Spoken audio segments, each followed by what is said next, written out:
Hey friends, so welcome to DVC Live. We are here on a Wednesday night, and that is not to take the place for Thursday Night Lives, but we have some special news tonight. We have a book birthday. Happy book birthday, Katie. Thank you so much. We are so excited. Katie Powell has written her second book with us, Frustration Busters. We're going to be talking about that in a few minutes.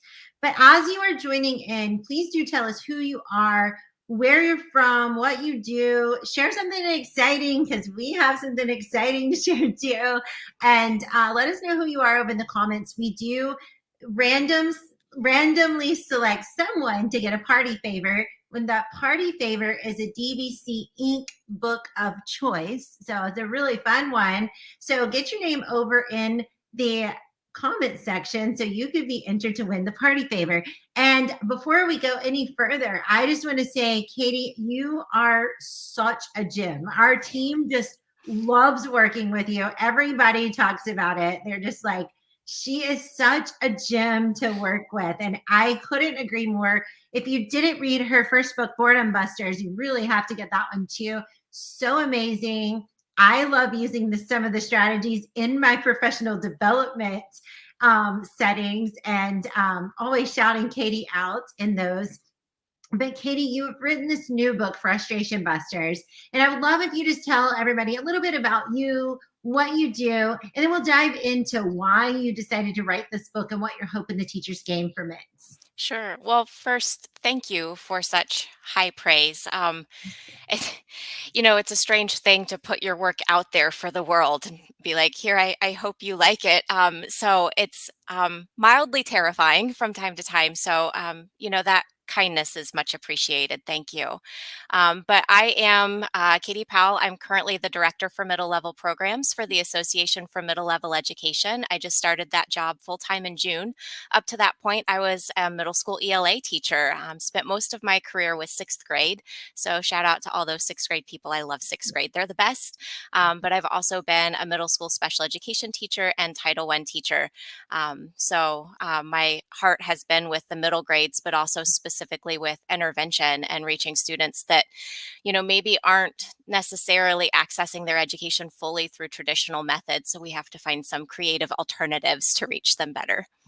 I love it. And Katie, you are just I love how you take these practical ideas because nothing ever seems just super hard. Right. Like all the things that you suggest are always like doable. I'm like, Right. I can do that stinking tomorrow. That's the point, really. And I'm going to. And you can ask Dave. I sing Katie's praises all the time. In fact, I will share ideas with our team. I love them so much.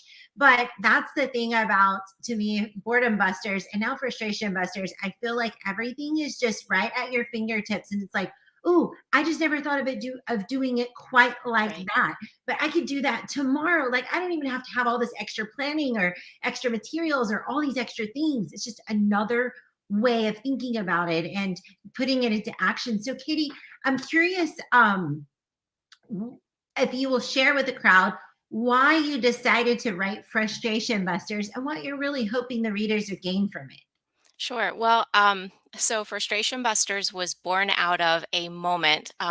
Everyone who was in education at the time remembers the week of March 2020 that ended with Friday the 13th.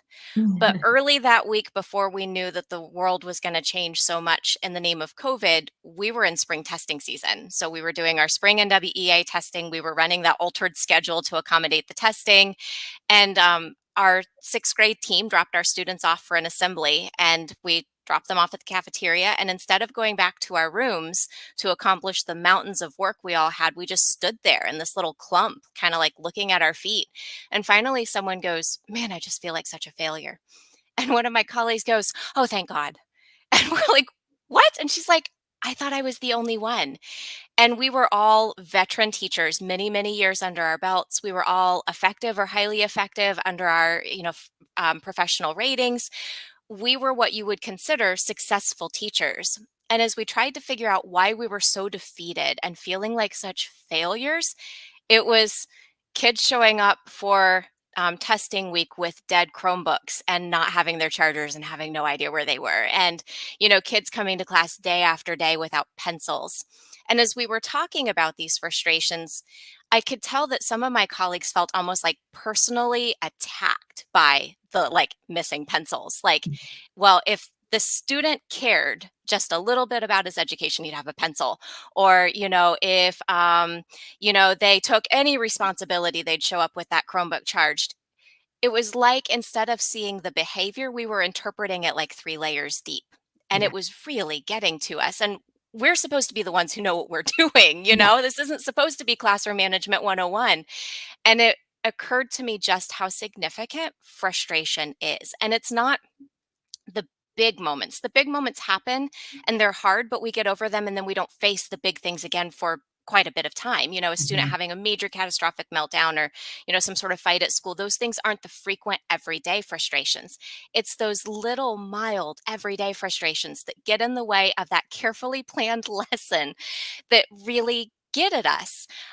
So I really started thinking about what's behind all of this, what we're feeling and why, and how we can regain that sense of control that we feel like we're losing in those moments, but not in a way that's prescriptive, where it's like, hey, if a student's coming to class without a pencil, here's exactly what you should do about it.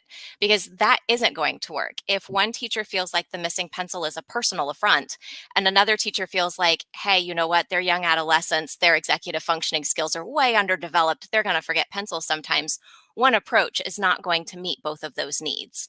So we Mhm. have to find a way to address these challenges that really respect the fact that one individual behavior might mean something different to different teachers from different students under different circumstances. So, out of that, I developed basically a flow chart process that helps us get to preserving learning in the moment, but then respond in a different way on the back end that will hopefully prevent that behavior from occurring in the future. Love it. And I think even more so, like you said, you developed this pre-COVID, Hmm. but even more so now. I Oh, mean, gosh, yeah. because emotions are just heightened. Everything's heightened. And so of course these little annoyances just get under our belt. I mean, all the more reason now we could really use the flow chart and just kind of go through it. Like if this then that, Right. kind of thing. I'm curious, what are you thinking? I feel like it's such a timely message with all the things that we're dealing with right now. How do you feel that others will be able to respond to what the content within the book, you know, and really put it into practice for what they're dealing with right now, Yeah. post COVID 2021 craziness? Right. Well, one of my early reviewers sent me an email to say that she wasn't any further than the introduction to the book, but was in tears because she felt so seen. She said she's a veteran. She's actually a school counselor. She's been doing this forever. She's extremely gifted and knowledgeable, really one of the leaders in her field. And she said she has felt like a failure over and over and over again this school year. And reading even just the first few chapters of the book, she's like, oh my gosh, you put into words what I'm feeling right now. And when I first penned the words, typed them, this wasn't the world we found ourselves in, but the world Mhm. of education has felt under attack for quite some time. And then we enter the current circumstance where we have students whose academic development, social emotional development has been stuttered, to say the least. And we're seeing behavior challenges unlike ever before. And we're seeing, if you're an eighth grade teacher, you're essentially receiving sixth grade behaviors because we've interrupted the progress for these students so significantly just because of the nature of responding to COVID over the last couple of years. It's remarkably challenging. So the book begins with really breaking down why frustration matters. For most of us in the field, we know why frustration matters. We're feeling it every day. But I operated under the premise, let's imagine someone didn't believe that. Let's imagine someone said, well, what do bunch of missing pencils matter? Why are we taking the time to talk about this? Why does this matter? That we can start with the fact that stressed teachers have stressed students. And in Mhm. studies, when teachers self reported low job satisfaction and high stress, their students had higher cortisol levels, stress hormone levels in themselves. Teachers with high stress and low job satisfaction tend to have higher rates of behavior problems and students with lower achievement rates. So we know the teacher stability and well-being directly translates to student stability and well-being. We also know that the loss of teachers in our profession is startling, if not scary. It's something we as a field are struggling to keep up with, especially in the United States. One of the measures that's repeated often that I found over and over again in my research is $7.3 billion a year that teacher attrition and turnover is costing public education in the United States. $7.3 Wow. billion. So, My this is goodness. something we have to pay attention to. Even if you're Mhm. not an educator and you're not sensitive to what we're feeling every day, you're sensitive to $7.3 billion. Yeah. So, this is the evidence that this really does matter. So much of what wears us down in the profession is truly beyond our control. We can't control the nature of COVID and its impact on our world. We can't control necessarily what happens to our students outside of the school day. We can't control necessarily the kind of funding our school receives. A lot of it is beyond our control.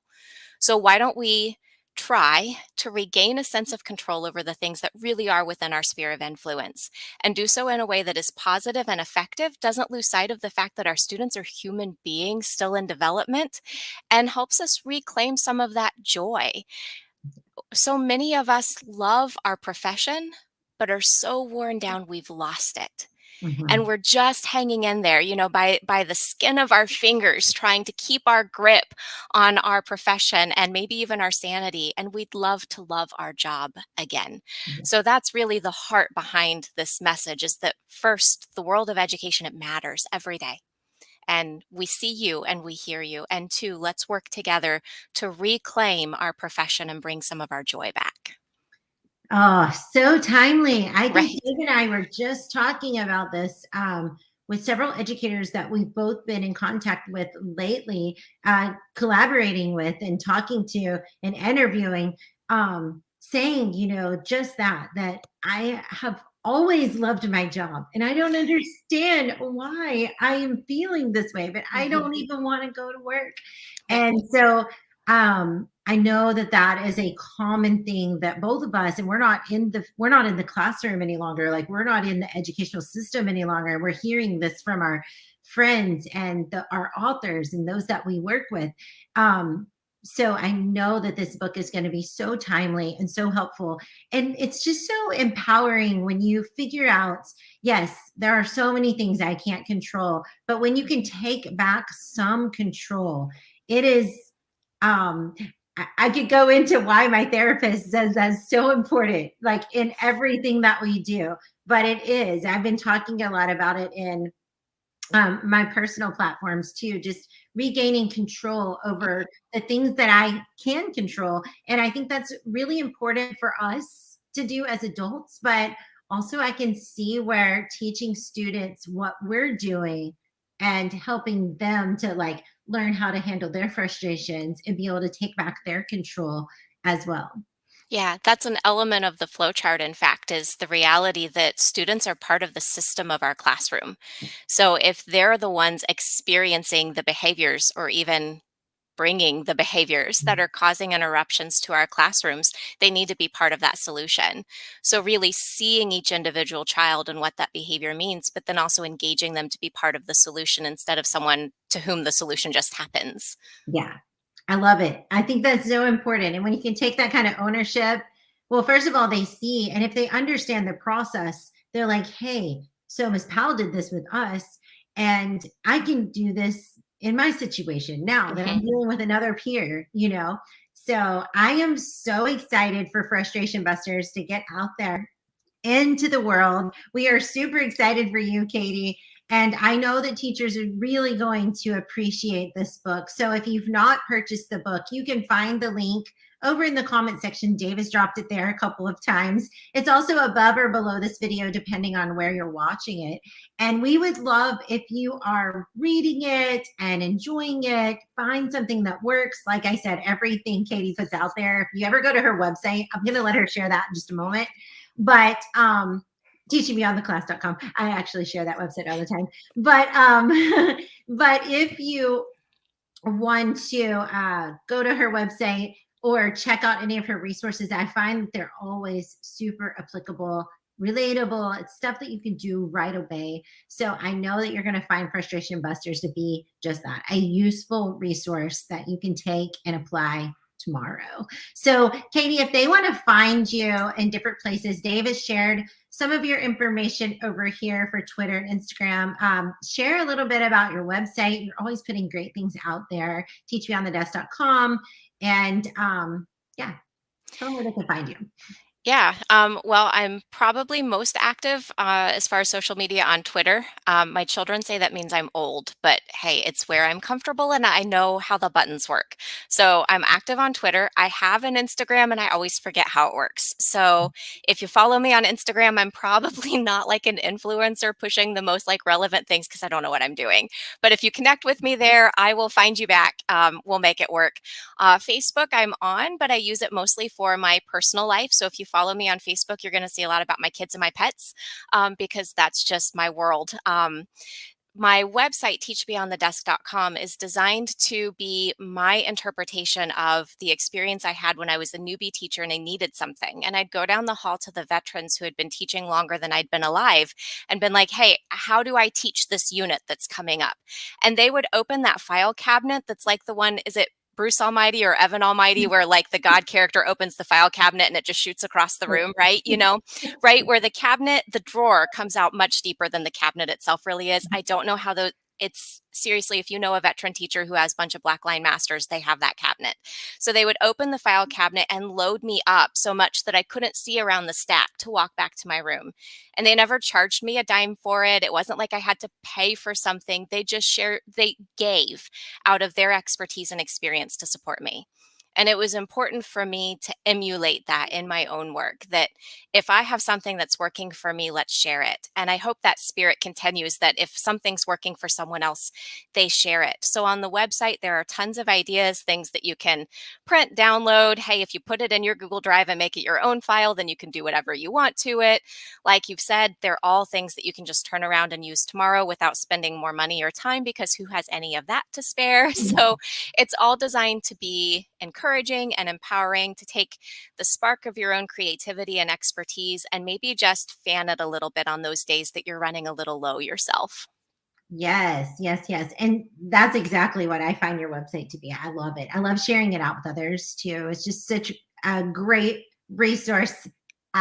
File cabinet. I love it. A Yeah. digital file cabinet for all the teachers out there. So thank you, Katie. Again, we are so proud at DBC Inc. I know that I speak for the whole team of your work and of Frustration Busters. We're just super stoked to put it out into the world, especially at this time where it's so needed. It's always been needed, but definitely now. So if you've not picked up your Frustration Busters book, please go do that. And if you've not left a comment over in the comment section, do that, because you will be entered to win a DBC book of choice. Probably won't be Frustration Busters because we don't have that one in yet. I don't have that one in yet. I don't have it either. But it's our party favor that we like to do during these book birthday parties. So thank you for joining us tonight, Katie. Again, we're so excited for you. We cannot wait for the world to get their hands on this book. And remember, if you are using the book, be sure and use the hashtag Frustration Busters and tag Katie at Teach Beyond the Desk. Is that right? Does it have any underscores? On Twitter, it's at beyond_the_desk. And then Instagram, it's the teach_beyond_the_desk. Okay. And again, on Instagram, I won't really understand what to do with it, but I will see it. Hit her up on Twitter. That's a better place. That's where most of us are anyway. I know my Instagram just becomes like a gym stuff. So anyways, everyone, thank you again. Have a wonderful night, Katie. We are so excited for you. And yes, we cannot wait for the world to get their hands on this amazing book. Well, thank you. And big thanks to the entire DBC community, especially the awesome editing team that our good friend Sal headed up, because man, they made this project truly possible. And I'm so grateful to have worked with such awesome people. Yes, our team. Oh, I love them so much. I always tell everyone we're small but mighty, and it is just a great little team. And so it's great to hear that you had such a positive experience too. Bye, everyone. Thank you again for joining us. Happy book birthday. Thank you.